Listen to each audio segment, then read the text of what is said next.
Anda masih menyaksikan Lapor Polisi. Pemirsa, kepolisian memberlakukan sistem ganjil genap ini untuk mengantisipasi kemacetan di jalur puncak pada hari libur nasional di hari ini, Baby. Iya, memang ini menjadi primadona terus ya puncak pada hari libur.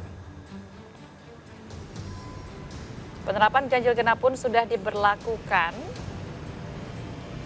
Pada hari ini ya, dari pagi hingga siang nanti.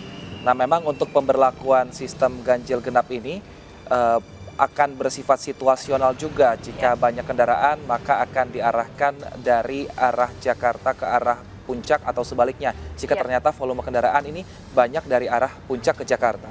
Iya, dan jam operasionalnya juga mulai dari jam 12 siang sampai dengan jam 12 malam. Dan puncaknya memberlakukan sistem satu arah atau one way, situasional tergantung dari besarnya volume kendaraan. Betul sekali. Nah, memang arus lalu lintas seperti ini itu dilakukan oleh pihak kepolisian di sana untuk mengantisipasi kemacetan yang ada atau yang selalu terjadi ketika tanggal merah seperti hari ini. Karena puncak menjadi primadona ya untuk warga Jakarta berlibur. Dan untuk mengantisipasi adanya kepadatan lalu lintas, ini juga dikerahkan sebanyak 250 personel kepolisian dikerahkan sebagai langkah antisipasi kemacetan, Wilson.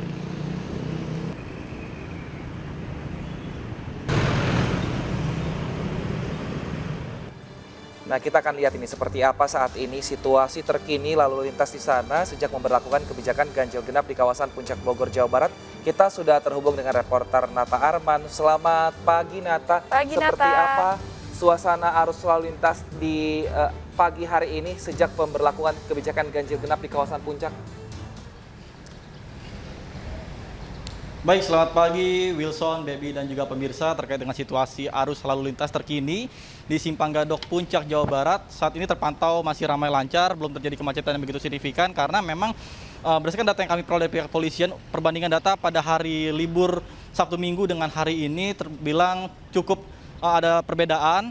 Yang dimana pada biasanya hari Sabtu Minggu terjadi lonjakan kendaraan itu pada pagi hari, sampai dengan saat ini biasanya sudah menumpuk sampai dengan ke atas. Namun untuk saat ini belum terjadi penumpukan yang begitu signifikan.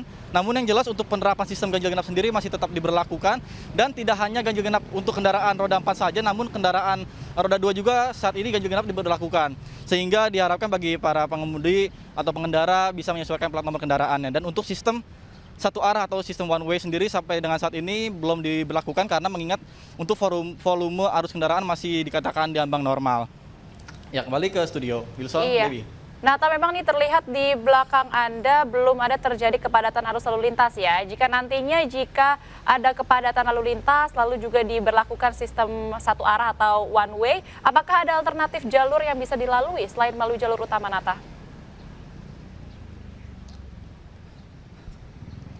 Baik, Baby, terkait dengan jalur alternatif, memang di kawasan Puncak Jawa Barat ini banyaknya dari warga lokal yang kadangkala menawarkan bagi para pengguna jalan yang ingin melakukan perjalanan ke atas apabila mengingat situasi arus lalu lintas sudah mulai padat. Namun untuk arus lalu lintas sendiri, apabila terjadi kepadatan ini macam-macam, terutama bagi mereka yang ingin melintasi ke arah Cisarua, maka diarahkan ke jalur-jalur tikus yang berada di sisi-sisi jalan seperti itu. Ya, Baby. Baik, terima kasih Nata atas laporannya. Tentu ini berguna bagi warga mungkin yang masih ingin ke puncak karena jalanan lancar. Silahkan berlibur ke sana. Betul sekali untuk menghabiskan apakah kita tanggal nanti ya hari. Langsung habis siaran? Boleh, habis ini langsung. Terima kasih Nata Arman atas laporan Anda. Selamat bertugas kembali. Nah, pemirsa, kami akan hadirkan Bang Ano yang akan membacakan laporan dari warga. Ini dia Bang Ano.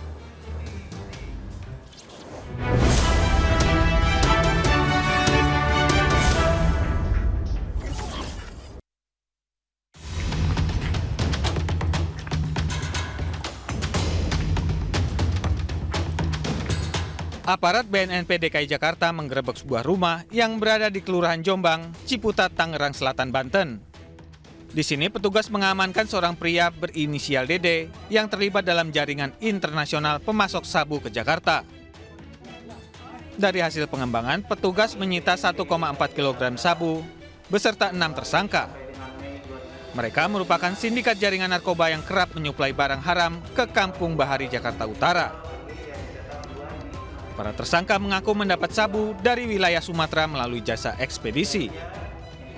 Modus operandi dari kelompok ini diketahui bahwa narkotika berasal dari Sumatera yang dikirim dengan cara diselundupkan ke dalam pipa besi. Sebagaimana bisa kita lihat di depan nanti, pipa besi ini yang digunakan untuk melakukan pengiriman barang bukti. Setelah narkotika tiba, mereka memecah ke dalam beberapa ukuran dan mengedarkan narkotik tersebut di daerah Jakarta Utara, termasuk mensuplai narkotika di daerah Warakas dan Kampung Bahari. Guna mempertanggungjawabkan perbuatannya, ketujuh tersangka dijerat pasal 114 Undang-Undang Narkotika dengan ancaman maksimal hukuman mati. Dari Jakarta, Rani Sanjaya, iNews melaporkan.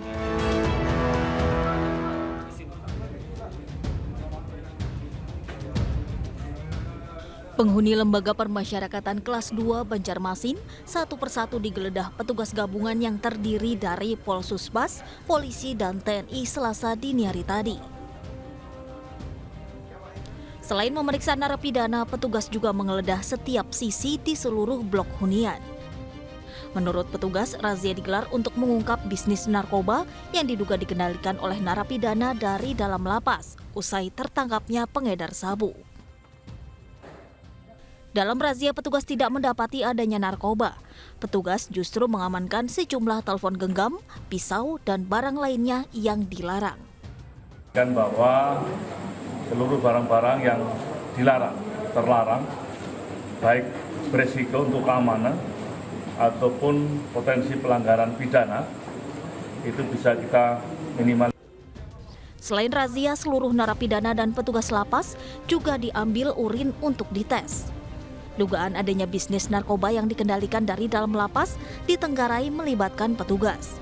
Sanksi tegas pun akan diberikan jika pegawai kedapatan ikut membantu. Dari Banjarmasin, Kalimantan Selatan, Suhardian, iNews melaporkan. Gile benar, napi mengendalikan bisnis narkoba bukanlah sesuatu yang luar biasa lagi di masa sekarang. Tapi bukan juga jadi kebiasaan. Hal semacam itu harus dipastikan secara hitam dan putih bahwa itu adalah salah. Tempat yang seharusnya steril, kok ia bisa malah jadi sarang barang haram. Kebijakan pengembangan penjara memang gak terlihat populer. Tapi ingat, penjara adalah salah satu bagian terpenting dalam penegakan hukum.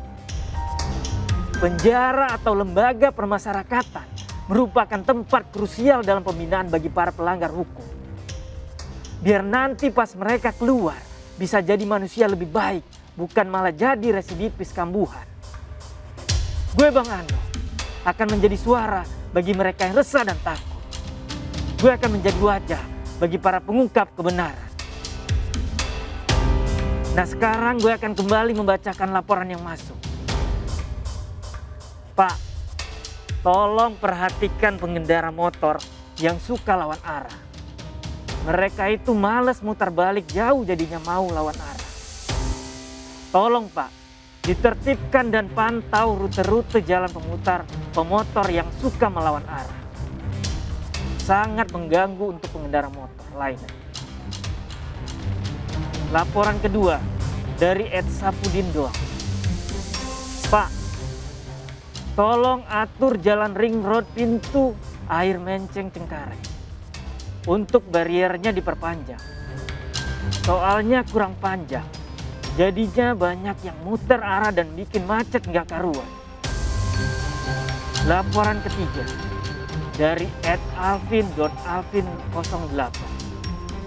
Pak Polisi, tolong tertibkan untuk pengendara motor, mobil atau motor yang suka merokok di jalan motor. Saya pernah kena abu rokok oleh pengendara yang ada di depan saya, Pak. Sangat mengganggu dan berbahaya karena kondisi sedang bawa motor. Tolong ditertibkan. Ingat, Anda tidak perlu takut untuk bersuara. Gue Bang Ano bakal jadi suara bagi mereka yang resah dan takut. Gue bakal jadi wajah bagi para pengungkap kebenaran.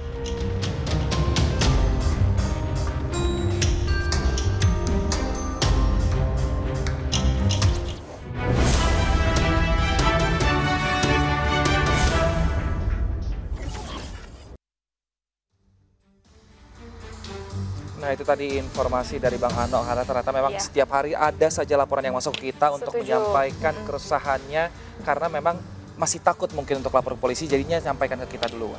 Iya, maka dari itu kita ada ya lapor polisi, karena Anda lapor kami sampaikan melalui akun sosial media sosial kita. Dan nantinya akan dibacakan juga dengan Bang Ano. Tadi juga mengenai narkoba ya Wilson, Betul ini merupakan sekali. hari lahir Pancasila. Ini menjadi pengingat kembali bahwa jangan rusak generasi kita dengan penggunaan narkotika. Betul sekali, karena kalau penggunaan narkotika itu tidak hanya merusak satu generasi, tapi akan banyak sekali yang terlibat di Setuju. dalamnya. Ada pemakai, ada pengedar, dan juga ini juga untuk apa ya, untuk terhindar dari narkoba ini juga tidak instan, Iya. harus pelan-pelan gitu. Jadi pikirkan dampak jangka panjangnya, jadi mending nggak usah deh pakai narkoba. Sangat merusak ya Wilsonnya, Betul dan sangat sekali. merugikan. Baik pemirsa, dipicu dendam, 3 orang preman kampung bersenjata tajam mendatangi dan menganiaya 2 orang di sebuah rumah di kawasan Karangingas, Semarang, Jawa Tengah. Informasinya akan kami hadirkan usai jeda, tetap bersama kami di Lapor Polisi.